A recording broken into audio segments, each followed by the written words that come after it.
Yes, children.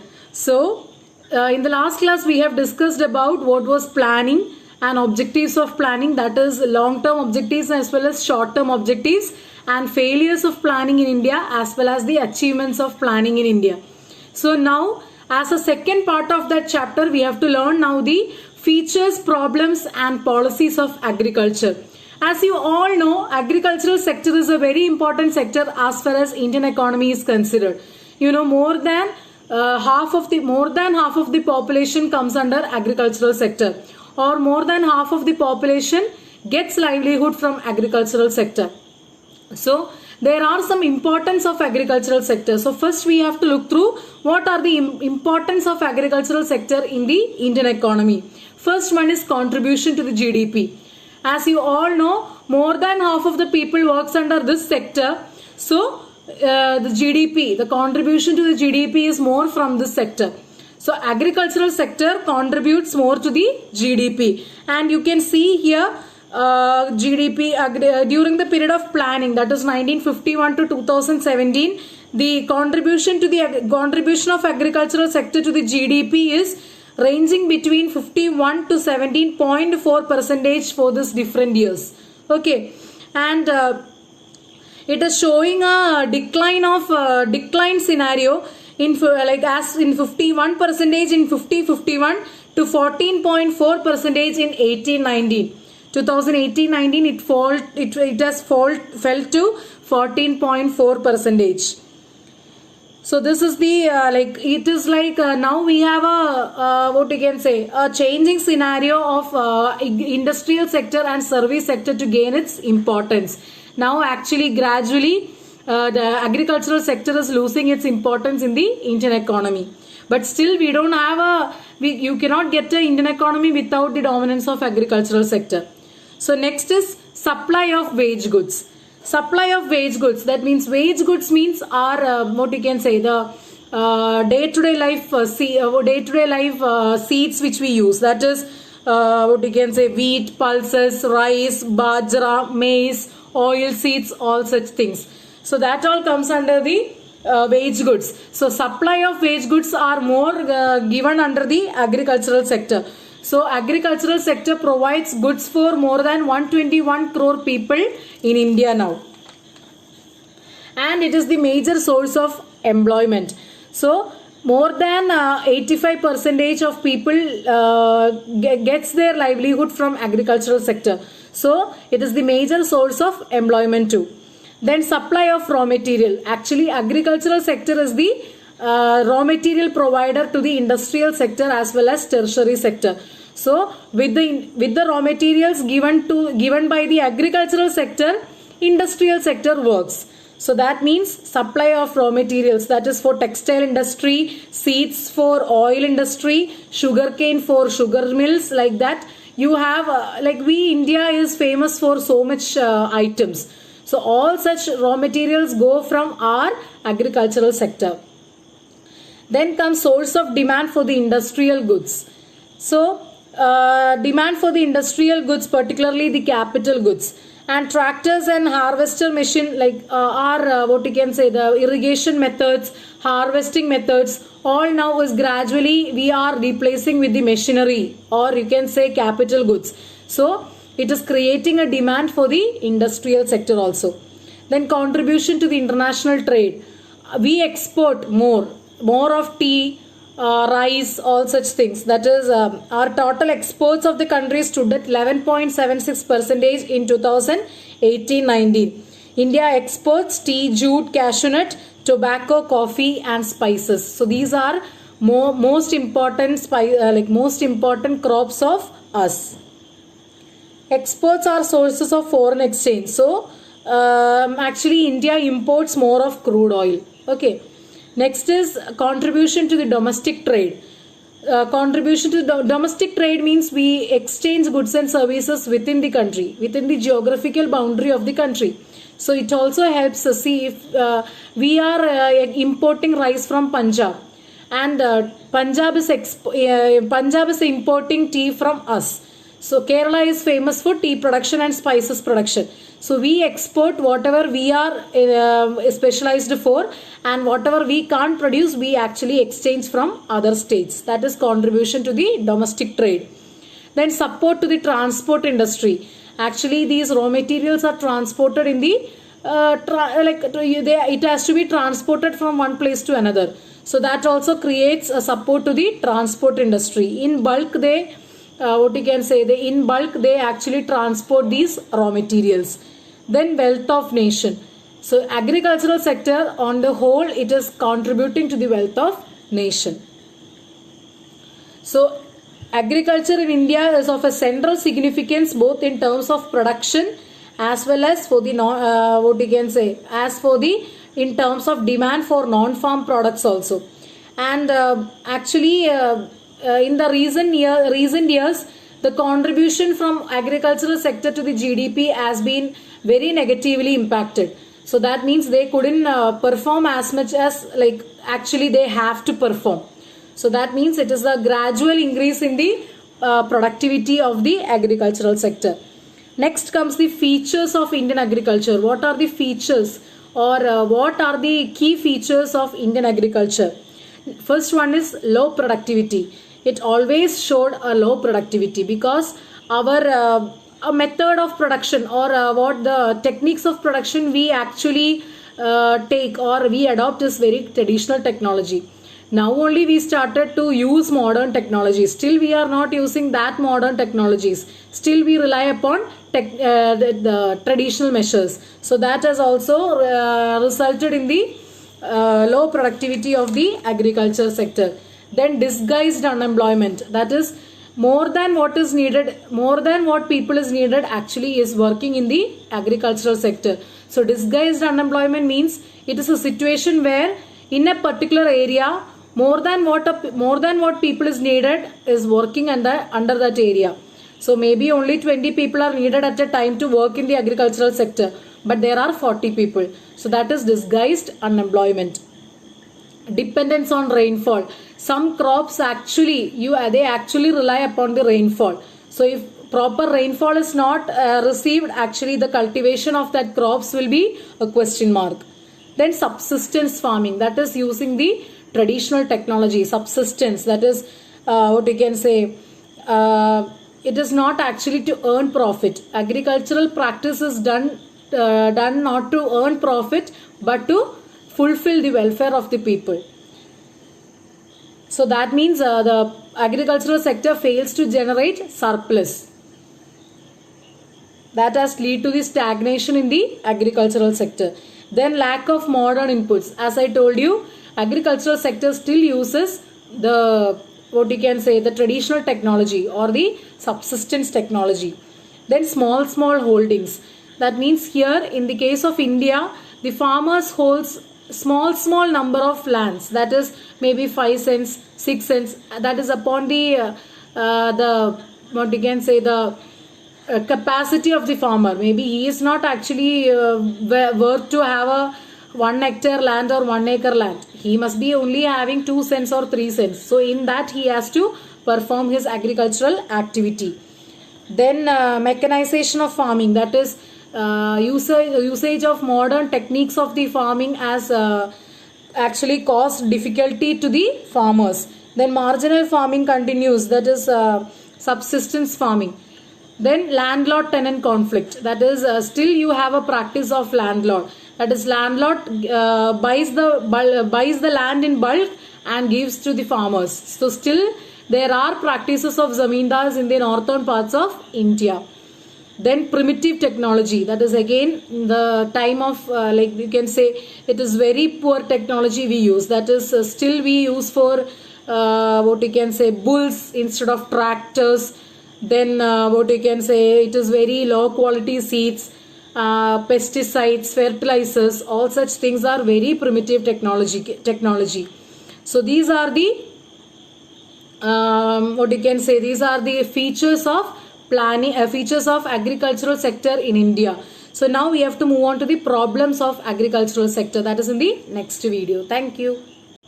Yes, children. So now we have to move on to the problems of Indian agriculture. What are the problems nowadays Indian agriculture is facing? First one is land of permanent means of irrigation. As we have already discussed, agricultural sector uses primitive methods of agriculture. So here you don't have a proper method of irrigation facility nowadays. So that is one of the major problem that is Indian agriculture is facing. Actually, that is our crop from our Indian agriculture is more of heavily dependent on the rainfall.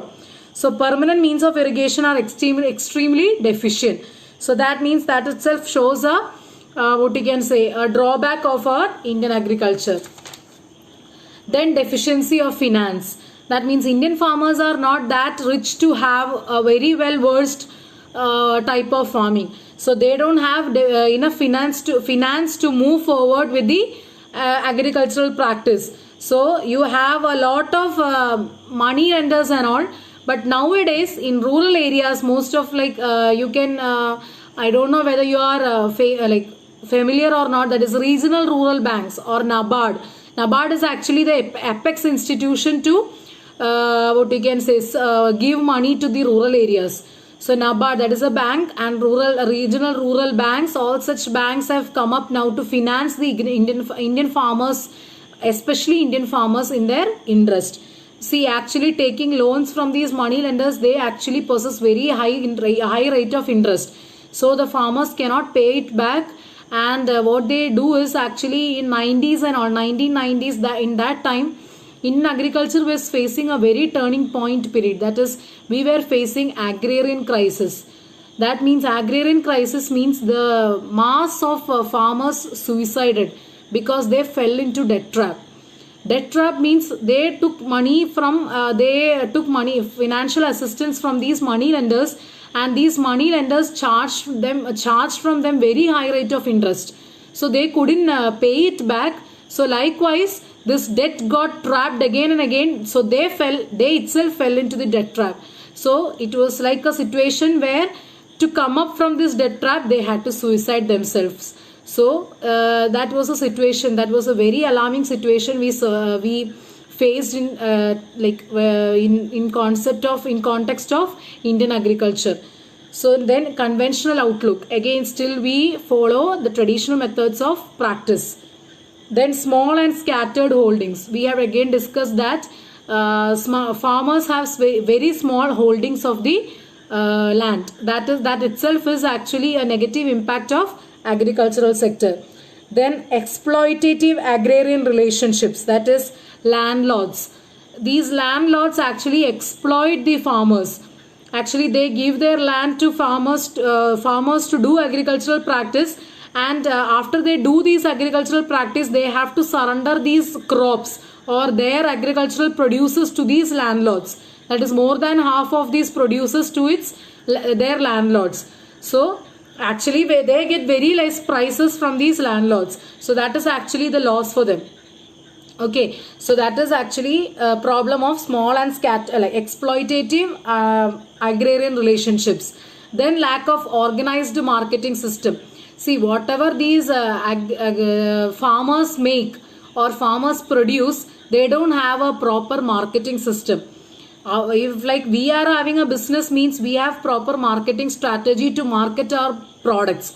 But there in the agricultural sector, they don't have a proper marketing facilities. So that means it's them, they are doing the marketing facility or marketing things. So marketing procedures. So that means it is also a very tough procedure for them. And you know that Agmark, all such things, right? So that is what you can say credit given by the government to the agricultural producers. Agmark, what you can say, all such things, all such credit things. So these are the what you can say problems faced by the Indian agriculture nowadays.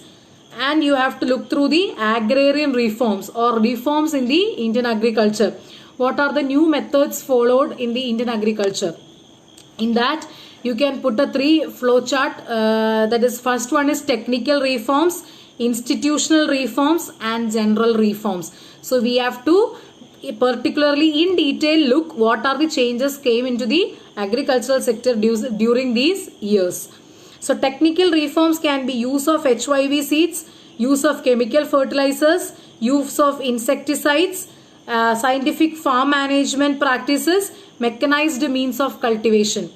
In institutional reforms, they are also called land reforms, abolition of intermediaries, regulation of rent, consolidation of holdings, ceiling on land holding and redistribution of surplus land, cooperative farming. General reforms, expansion of irrigation facilities, provision of credit, regulated markets and cooperative market societies, as well as price support policy. So these are the reforms in the agrarian sector, that is in the agricultural sector during these years. So in detail we have to look through what all are these measures, that we will look in the next video. Okay. Yes children, so we will move on to the reforms in detail. First one is technical reforms. So in that, first one is use of HYV seeds. So high yielding varieties of seeds since 1965 with the introduction of Green Revolution. So Green Revolution was happened in 1965-66 that time. So in Green Revolution actually we have what you can say accepted or adopted new technologies in the agricultural sector. So that was HYV seeds, proper irrigation facilities. So it was actually a turning point for Indian agriculture. So use of HYV seeds was first technical reform. Then use of chemical fertilizers, use of insecticides and pesticides for crop protection. So all these have like to protect crops against diseases and insects by using insecticides and pesticides. Then scientific farm management practices, that is selection of crops and their quality, preparation of soil, rotation of crops, selection of seed and use of fertilizers. This thing, rotation of crop means, see nowadays in the older period and all, for whole year it will be only one crop cultivated, but nowadays it is crop rotation. For the first 6 months you can cultivate one crop and the other 6 months you can cultivate another crop according to the season availability. So that was scientific farm management. Then mechanized means of cultivation, that is you have so many institutions to provide the credit facilities nowadays. Then agricultural machines, cheap credit facilities, you have these agricultural machines for rent nowadays. So agro industries, corporations, all such things you have in what you can say very easily available now. And also it is like you have to what you can say keep it in mind, that is 23 agricultural universities are engaged in promoting research on scientific cultivation. So that also you have to keep it in mind. Then next is institutional reforms or land reforms. First one is abolition of intermediaries, that is abolition of zamindars. But nowadays still we have practice of zamindars in the northern parts of India. So zamindars acted as the intermediary between agricultural producers and farmers. So abolition of abolition of these intermediaries has resulted a very positive impact for the farmers. Then regulation of rent. So regulation of rent means the rent is now fixed by the government. Earlier and all it was fixed by the zamindars. So they had to they were able to fix a very high amount as rent. So in that way they exploited our Indian farmers. Then consolidation of holdings. That is what you can say, if a farmer is having 5 cents here, 3 cents here there and 4 cents in other area, consolidatedly it will be given to the farmer in one place by the government. So that is consolidation of holdings. Then ceiling on land holdings, that is equality, to promote equality in the distribution of land, ceiling has been imposed on the land holding size. So ceiling on holdings is the maximum size of cultivable land holding that an individual or a family can own. So there they brought a ceiling or a limitation to how much of land a farmer can hold. So that also has resulted in the what you can say a very positive impact for the farmers. Then cooperative farming. Cooperative farming is the that means it has encouraged or it has increased the bargaining power of the agricultural farmers. So that means it has increased a bargaining power. Means earlier and all farmers cannot have a bargaining power.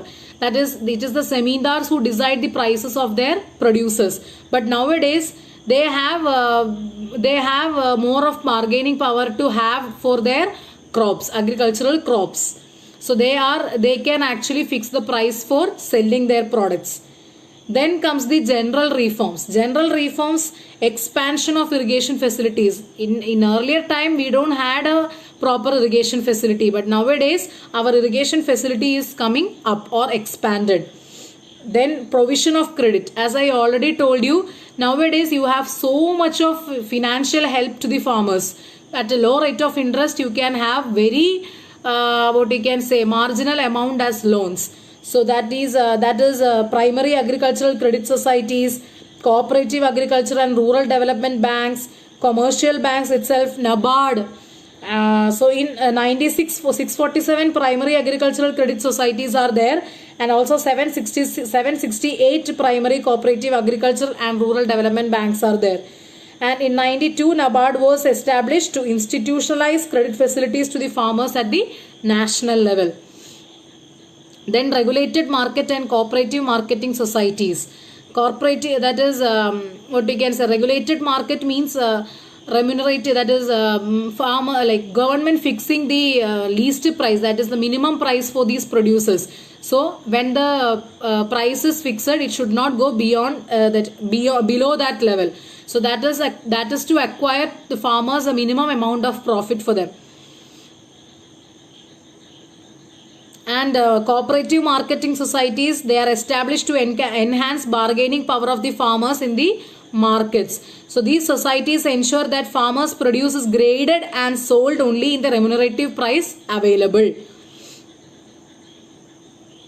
Then comes the price support policy, that is minimum support price fixed by the government.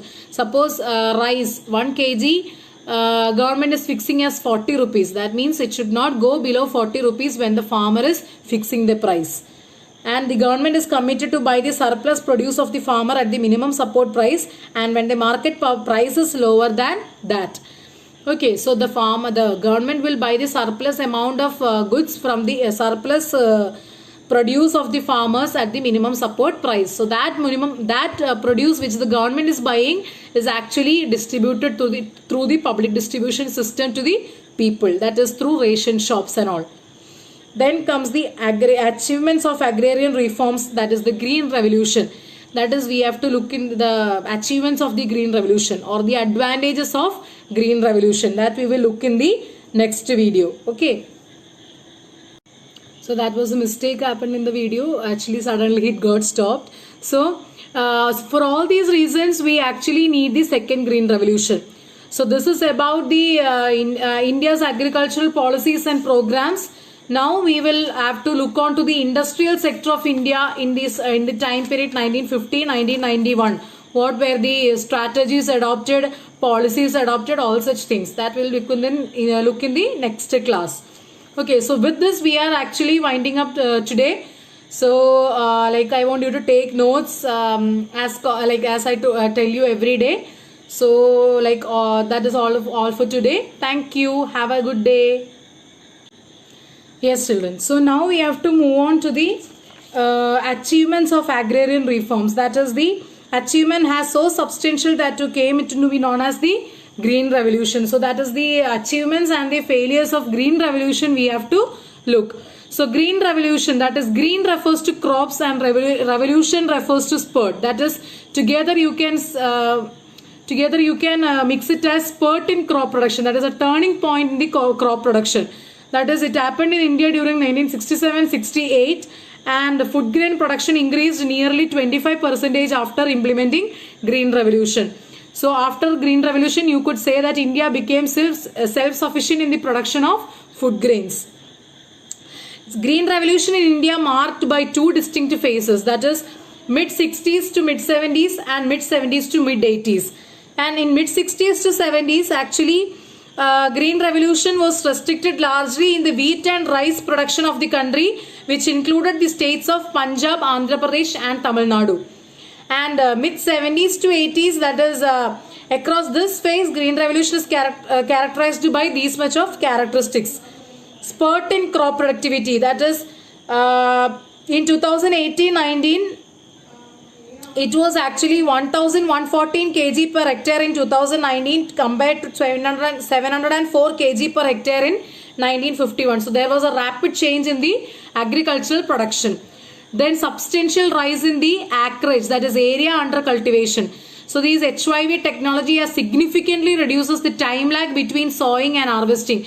Earlier and all, as I told you, in the 1 year you can use only one crop or cultivate one crop. Nowadays, with the use of these HYV seeds, in 1 year itself you can go for 2 to 3 crops or 3 to 4 crops according to the season.